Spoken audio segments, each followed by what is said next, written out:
सच्चाई सच छुपने नहीं देंगे। बर्दवान मेडिकल कॉलेज का इमरजेंसी वार्ड है ये, जहां आए हुए हैं। जाने आलम साहब, ये उनकी वाइफ हैं जिनके साथ ये घटना घटी है। क्या क्या घटना घटी है, क्यों घटी है, ये जो है पहले ये खुद बताएंगे।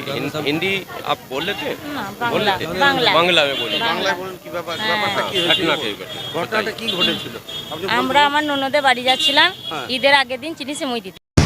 कहते हैं सेकुलर पार्टियां अल्पसंख्यकों के हितों की रक्षा करती हैं, लेकिन लगातार कई राज्यों में घट रही घटनाओं को जब देखा जाता है तो ऐसा लगता है सेकुलर पार्टियों को बचाने की कीमत अल्पसंख्यकों को ही चुकानी पड़ रही है।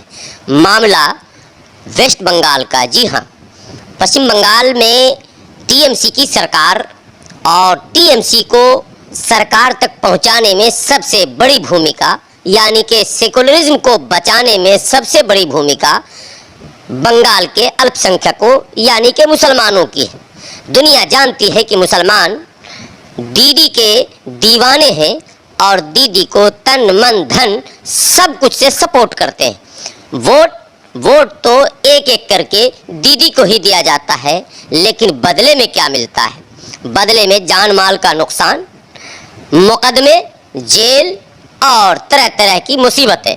जी हाँ, चाहे सत्ता में बैठकर मलाई कोई खाता हो, लेकिन सत्ता तक पहुंचाने वाला मुसलमान, मलाई तो दूर की बात है, उसकी भलाई के बारे में भी नहीं सोचा जाता है।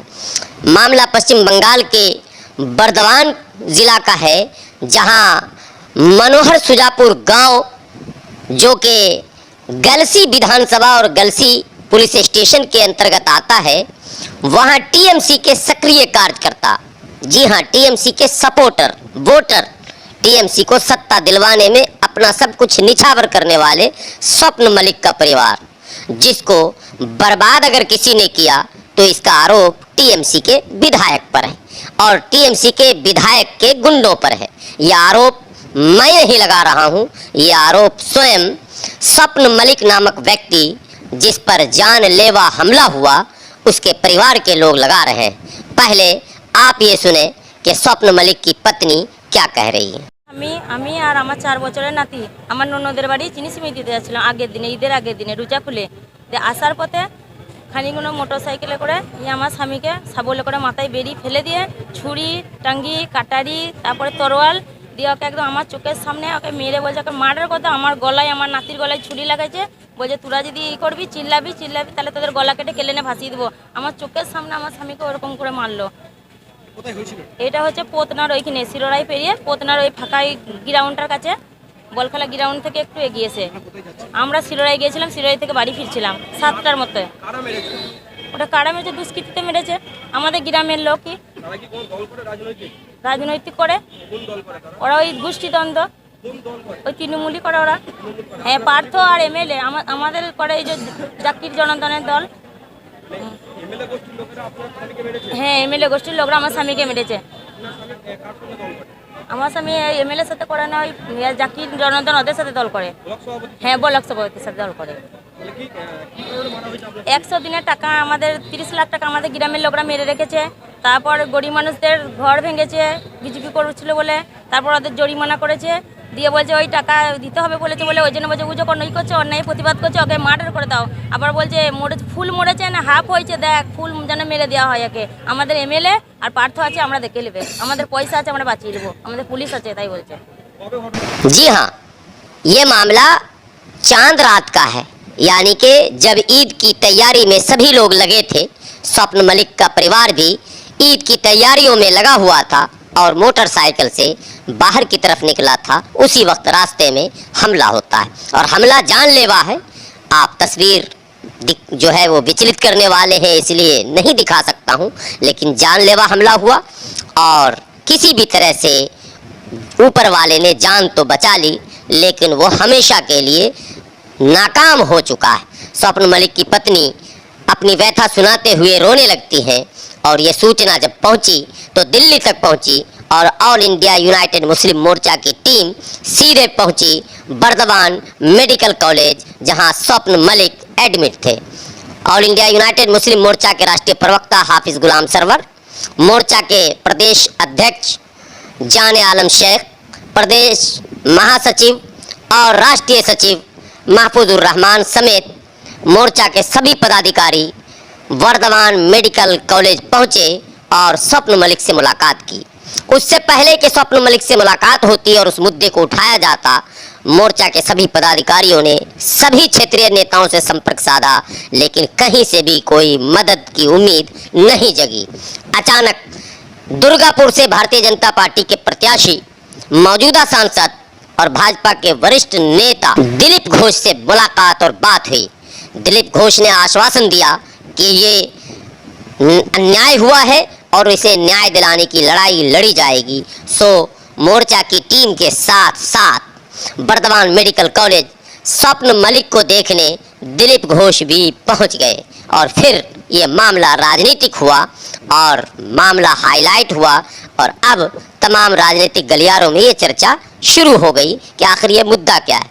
मुद्दा केवल ये है कि वो स्वप्न मलिक जो टीएमसी का सक्रिय कार्यकर्ता, समर्थक और वोटर था, उसने केवल विधायक के किसी ऐसे काम की आलोचना करती, प्रतिवाद कर दिया जिस काम को गैर कानूनी कहा जाता था। बस इतनी सी गुस्ताखी की सजा उसे इतनी बड़ी मिली कि वो जीवन भर अब अपने पांव पर नहीं चल सकता है।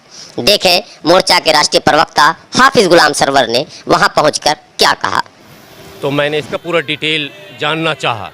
डिटेल में आया, एक तो सारी दुनिया जानती है कि हम लोग वोटर हैं दीदी के, सब लोग जानते हैं, ये छुपाने की बात नहीं है, समझाने की बात नहीं है। हम लोग वोटर हैं, सपोर्टर हैं, सरकार बनाते हैं। हमारे साथ डबल क्रॉस हो रहा। एक तरफ तो हमें कहा जाता है कि आप भाजपा को वोट नहीं दीजिए, वो आपका दुश्मन है।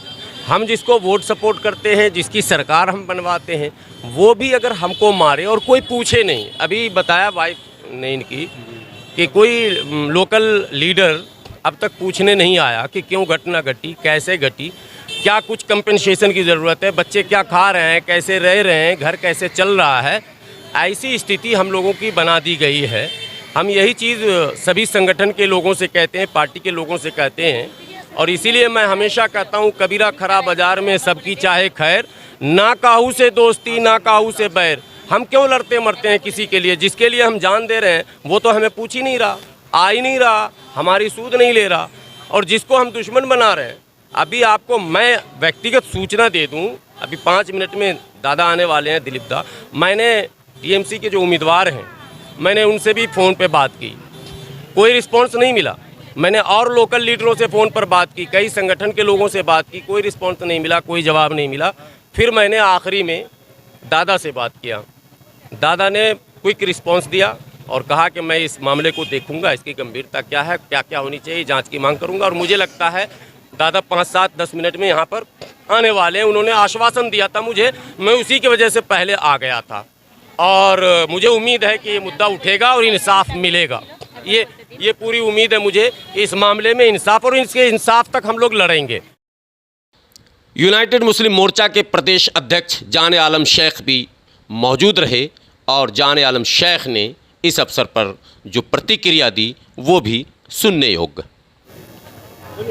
আমার নাম মোহাম্মদ জানে আলম, আমি অল ইন্ডিয়া ইউনাইটেড মুসলিম মোর্চার রাজ্য সভাপতি। আমার বলার বক্তব্য হচ্ছে যে আজকে টিএমসি বলুন আর বিজেপি বলুন, আমরা রাজনীতির শিকার হচ্ছি।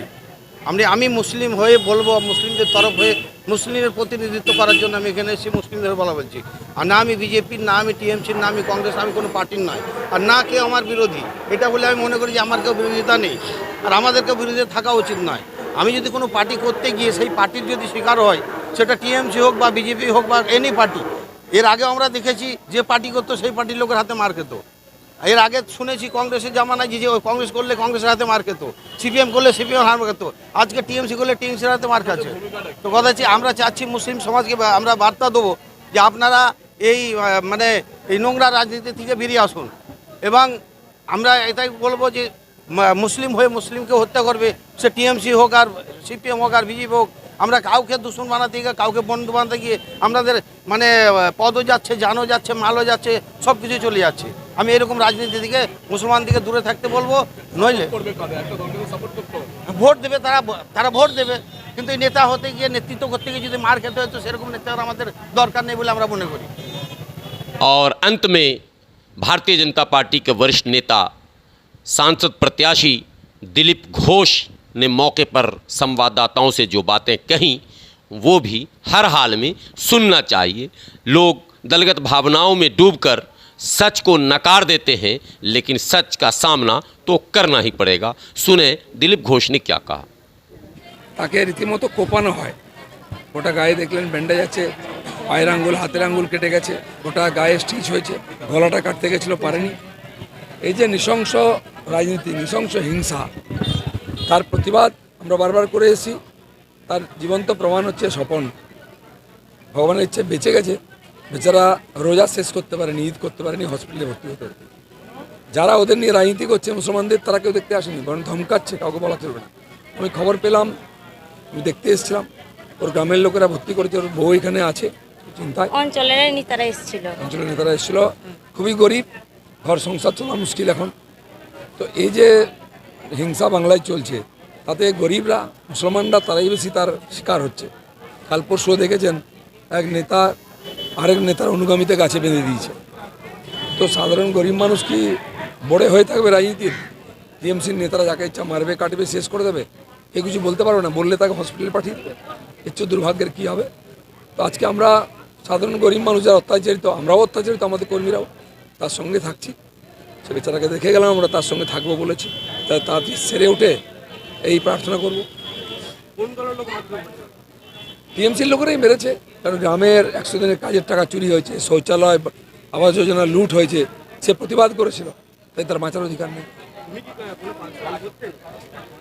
আমি জানি না ও প্রকাশ্যে দল করতো, টিএমসি সাপোর্টার, আর টিএমসির লোকেরাই মেরেছে, যেহেতু টিএমসি চুরির বিরোধিতা করেছে।